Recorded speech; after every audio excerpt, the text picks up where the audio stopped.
Hello and welcome. I hope you're having a great day or evening, and it might even get better because today we are playing Rogue Loops, an upcoming action roguelike quite similar to Hades, but with a couple of twists. So let's see what the demo has in store for us, which shows us currently 4 playable heroes, but not in the demo version.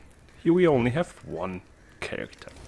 With the left mouse button we have our auto attack, or our basic attack, and space has a short dodge. Then we have also in the camp a couple of upgrading options. I won't delve too much into them, but we have upgrading options, so we are constantly getting stronger as well as can level up. So Aiden, for example, has a shield. With our left mouse button he can block damage, and since I already leveled up twice, he also has a special attack afterwards. And here we have a couple more NPCs, which will also help us and bring the story a bit forward. I have no idea what the story is, so let's just dive into the first run, or into one run, of course. Here we have 2 rooms, and we are constantly increasing the difficulty of the rooms with different modifiers. Like this, for example, a magical crystal appears and makes enemies around it invulnerable. And as a reward, we get an ancient spell. Here our enemies enrage and get stronger when their pals die. No, I'd like to have the magic crystal, please. And here we have either the glacial protection, you gain a temporary shield, blocking 1 hit. Okay, or Fire Nova. I like to have the Fire Nova. And here we not only have the spell itself, but it also shows us a perfect cast. I will show you what that means in a second. So here we could have 2 skills, currently have just 1. So here the enemies are spawning, we are dodging, and here is the crystal I was talking about. So let's dodge again, and using the Q button we will use the special ability, just like in Hades. And if we time it right, so the Q button right now is on cooldown, we need to have 4 more hits against enemies to reset the cooldown. But if we release the Q button at the right moment, it has a perfect cast, dealing more damage in a larger area, whatever the spell shows us. So here we have either enchant yourself with an empowering relic or increase movement speed by 6%. Here we see the rooms will either have a 1 difficulty or 3 difficulty increase with your first attacks, and enemies are absorbed. Well, that's actually fine, because I'd like to have a relic, please. Enemies drop a healing orb after death by 10% chance, receive a shield absorbing the first hit when you enter a new room. No, the chance to receive healing is something I'd love to have. So the first hit is absorbed. And there we go. So dodging the projectile, which did not fly into my direction anyway. I won't use the ability right now. And we move on to the room back again. And here we now have the same debuff as before, and we will add on top of that. So each time we move forward, especially in the timeline where the end boss is waiting for us, the difficulty increases.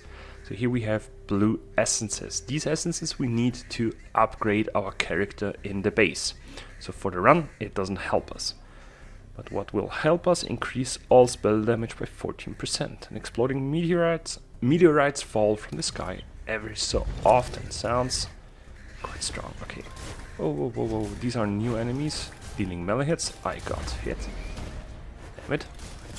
Destroying the crystal and using the Fire Nova as a perfect timing.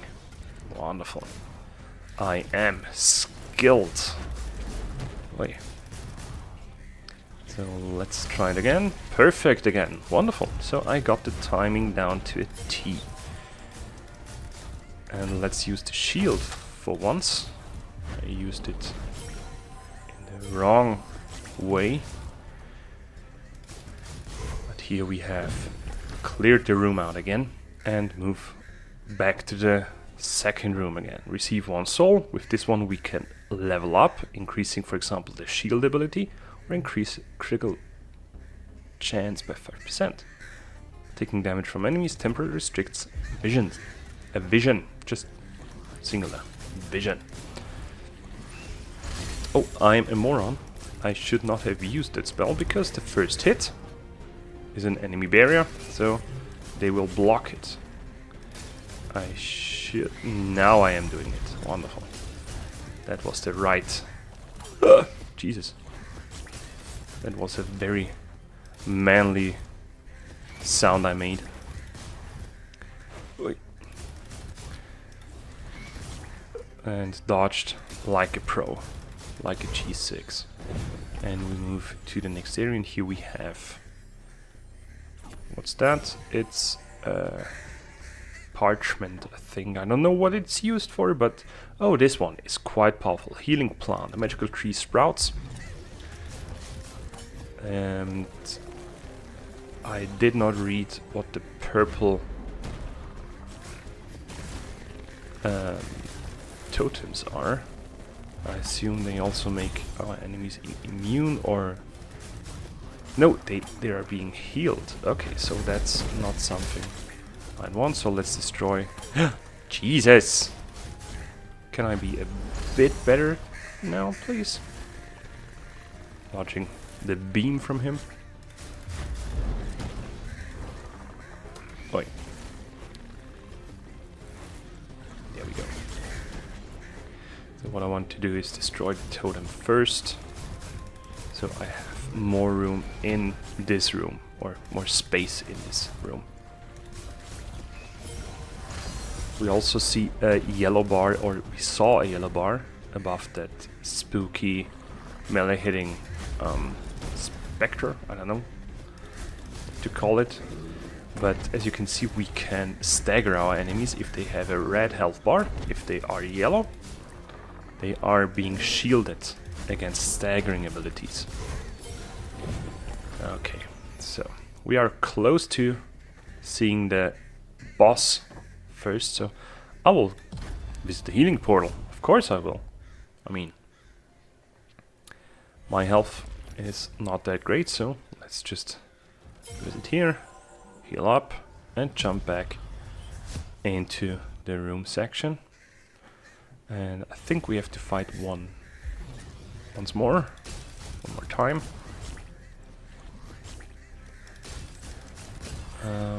But... Oi! Don't you hit me.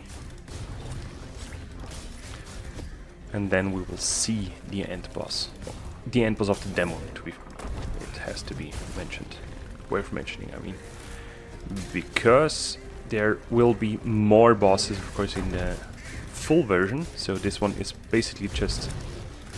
Well, it is a demo version, so it will just show us what the game is about.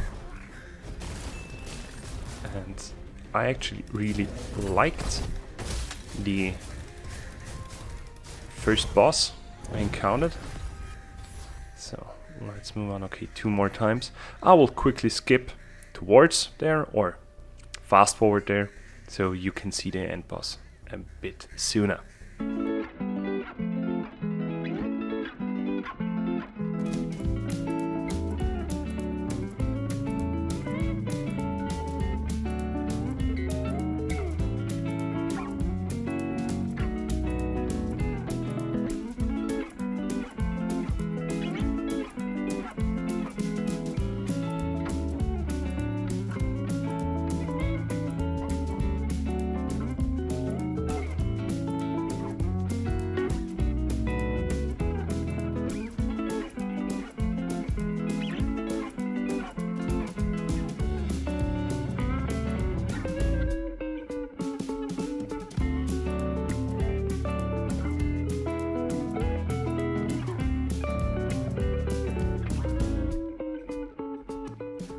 So here we are, the first boss and the only boss in the demo of Rogue Loops. So this boss has 2 NPCs on top of or attached to its antennas because it is a water creature. So let's beat both of them and then he will appear, whatever type of creature he is. He has a couple of attacks. That was not a perfect ability from me, but oh no, he hit me. And he also has 2 life bars. He will go down again if his first life bar is damaged enough. So now, and then he will also change his routine, his mechanics a little bit, but not too much. So it's not... Oh, he blocked it. Nice. And not nice because they still hit me.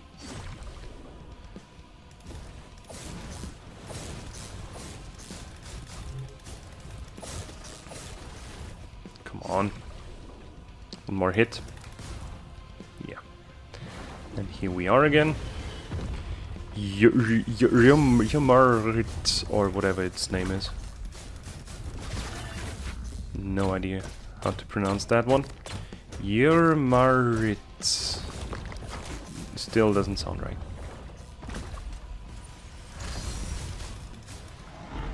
Oh no, oh no, oh no. And we blocked it, perfect.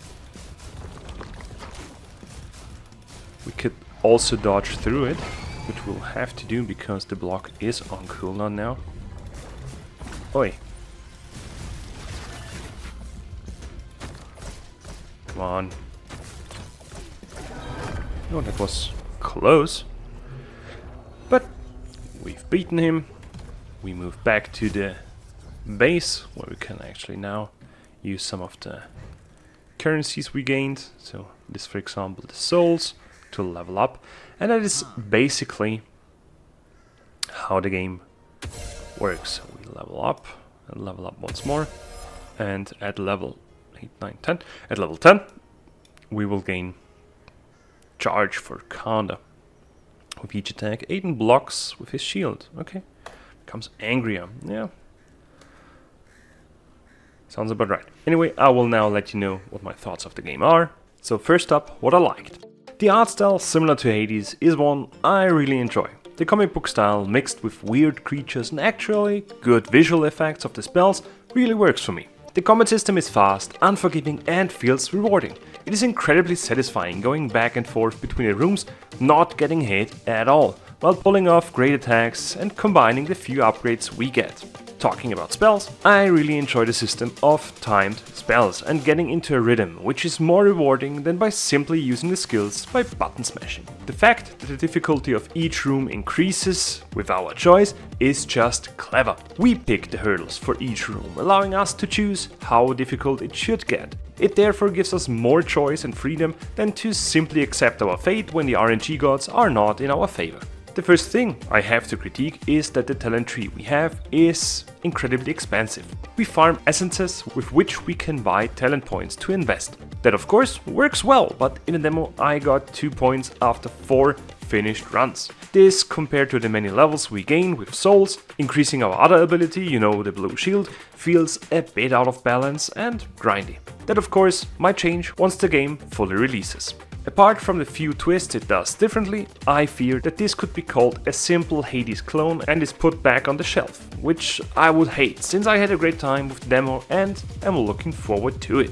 Therefore, I will wishlist the game on Steam and recommend you do the same if you like what you saw. I hope you had a great time, if not, thanks for sticking with me anyway, and have a great day or evening.